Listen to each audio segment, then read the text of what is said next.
Yeah, when you redeem points, are you tipping your staff out on redemption points?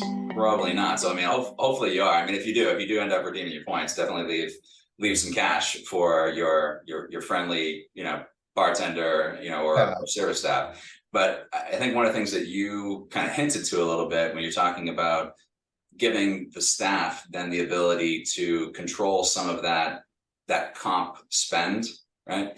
Those are buyback, I think, right? It's like typically the terminology Sure. around there. Buy back a wooden nickel, whatever you want to call it. It's Yeah, yours. wooden nickel. Yeah, I got a few wooden nickels. I think still sitting by my bedstand. Is some things around that are more relationship driven, right? So like I think that's one of the components around a points program that is lacking. If you're talking about the cons, it's not really helping develop the relationship. I think like there's a lot of a misconception around that spend equals loyalty, but it's not so much about what they've spent to date and that's connected. It's really kind of around how you're able to develop that more of that personalization and the relationship with that. And maybe that's the buyback or the wooden nickel is kind of the in between, maybe between a points program and something more that's around like developing a mug club and segments and more of like an exclusive offer, right? Because you're not really like part of an official group, but you're unofficially part of the group because you're part of the regulars who then are going to be able to get the benefit of that buyback. Because it's really kind of around like developing then that personal relationship between the staff and the customer and that guest to be able to really show that they appreciate their business. Tell me a little more. Like talk to me a little bit more about how you think relationship building creates the effect here on how you develop this type of a brand loyalty. Yeah, sure. Like brand loyalty, and I would like to say that I think the more locations you have, the more points based makes sense because we can't always pay attention, especially if you got multiple locations where the same customer might be, patronizing your different locations for different reasons, whether, the Mm-hmm. original brewery spot doesn't have food, but the new spot does, or, you do. I know there's breweries around here, in the Bay Area where you can get certain beers at certain locations and not at others. There's some exclusivity going on there, or they have food or they don't. And I think then points make sense because I can go to location one, I can spend money, but at location two, I'm also a known entity. They Mm-hmm. can see that digitally, right? So it's a digital snapshot of Taylor's spending habits, and that's cool.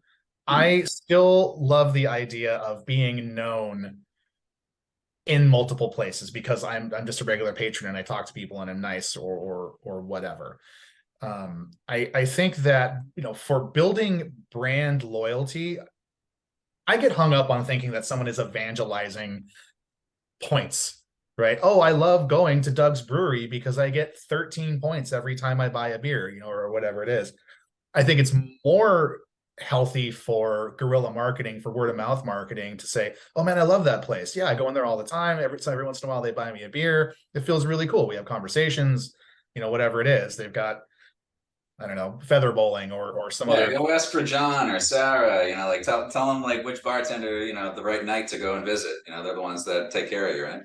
Right. Yeah, exactly. I mean, everybody, bartenders build followings in that way. The unspoken truth is that if a bartender builds a following, they're pouring heavy cocktails or they're sliding beers across the bar or whatever.